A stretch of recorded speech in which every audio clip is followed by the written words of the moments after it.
saya Victoria Davina Wibowo dengan teman rekan saya. Saya Joseph Maisa.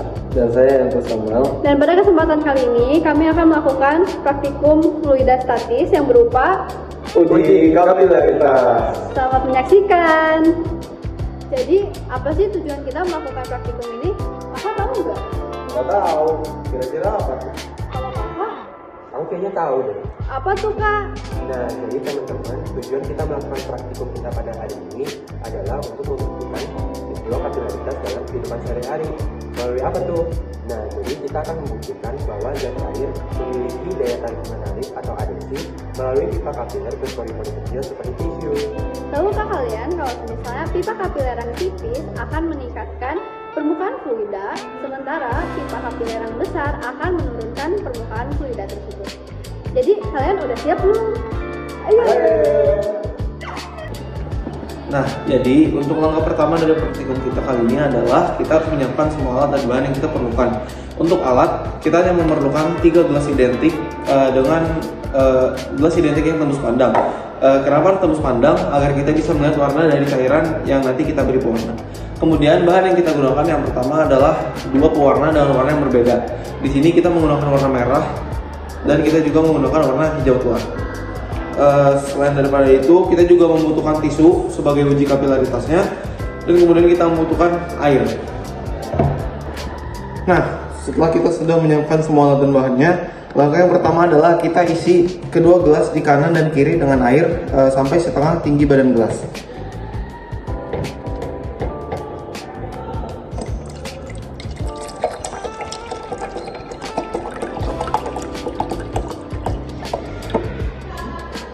Kita lakukan yang sama di gelas yang satunya.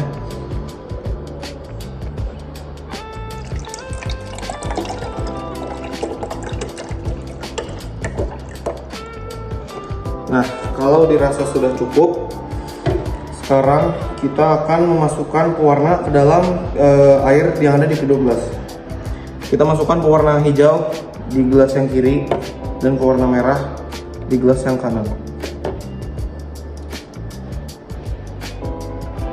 Kita taruh pewarna sampai sekiranya warna airnya sudah benar-benar berubah jadi warna tersebut.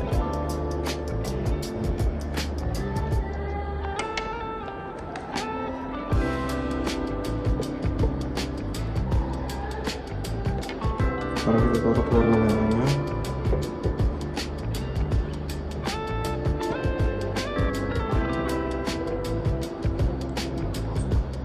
Nah, sekarang kita sudah memberikan pewarna di air di kedua gelas yang ada di ujung kiri dan ujung kanan.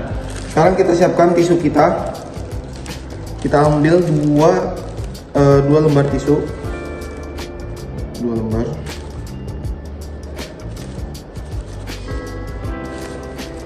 Nah, tisu ini kita lipat atau kita gulung sehingga dia menjadi satu gulungan. Nah, kita lipat sambil kita gulung. Kira-kira sampai jadi seperti ini. Kita lakukan yang sama untuk tisu yang kedua. Dilipat, lalu digulung. Nah, kalau dirasa perlu, kalian juga bisa dipelintir tisunya.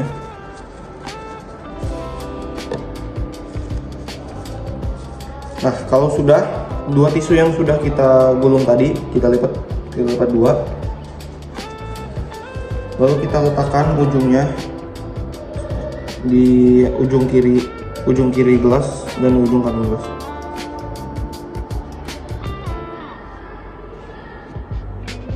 Nah, kira-kira menjadi seperti ini. Nantinya, kalau yang seperti bisa kita lihat sekarang, air yang ada di kedua gelas sudah mulai terserap ke atas nih, teman-teman. Kalau kita bisa lihat ya, di ujung tisu yang sini, air yang berwarna hijau sudah mulai naik, dan di ujung yang ini, air berwarna merah sudah mulai naik.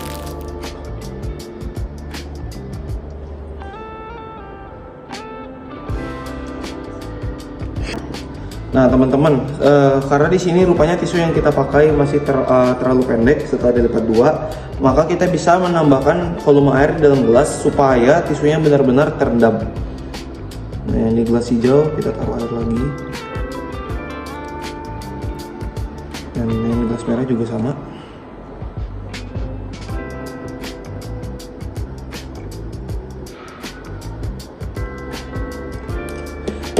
sekarang kita biarkan Sains bekerja dan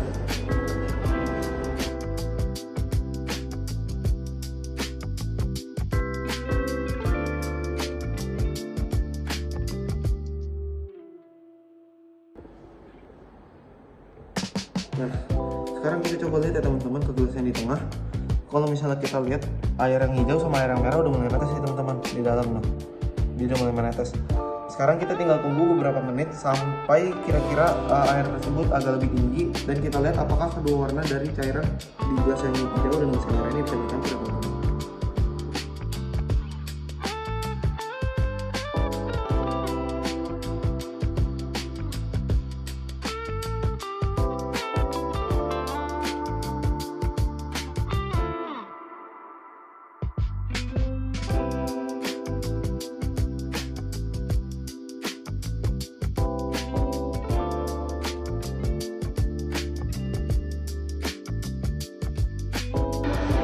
Baik teman-teman, setelah kita menunggu sekitar 20-30 menit tadi, kita bisa lihat dalam meja ini bahwa kedua air yang berada di dalam kedua gelas ini perlahan akan naik melalui kapiler yang kita sebut di sini sebagai tisu.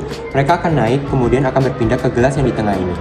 Sehingga kita bisa lihat perpaduan antara warna hijau dan warna pink muda di gelas yang berada di tengah ini.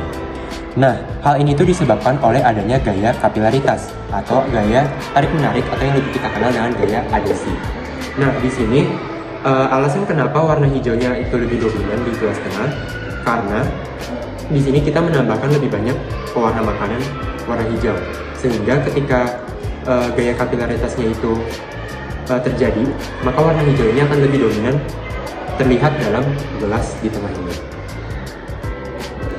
Nah teman-teman, setelah menyelesaikan percobaan tadi, kita mendapatkan suatu kesimpulan. Kesimpulan yang pertamanya adalah gaya kapilaritas adalah gaya yang bisa menarik fluida ke atas.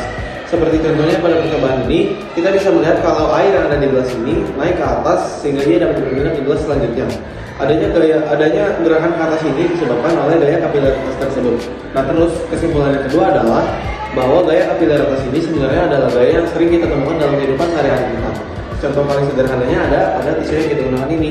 Selain daripada itu juga, gaya kapilaritas biasanya bisa kita temukan contohnya pada tumbuhan, yaitu pada bagian silang dan floemnya, serta pada kompor minyak tanah pada bagian sumbunya. Nah, seru kan praktikum hari ini? Seru. Kita dapat mempelajari mengenai fluidostatis. Demikian praktikum yang kami dapat lakukan.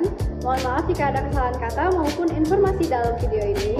Kami ucapkan terima kasih dan selamat tinggal. Bye!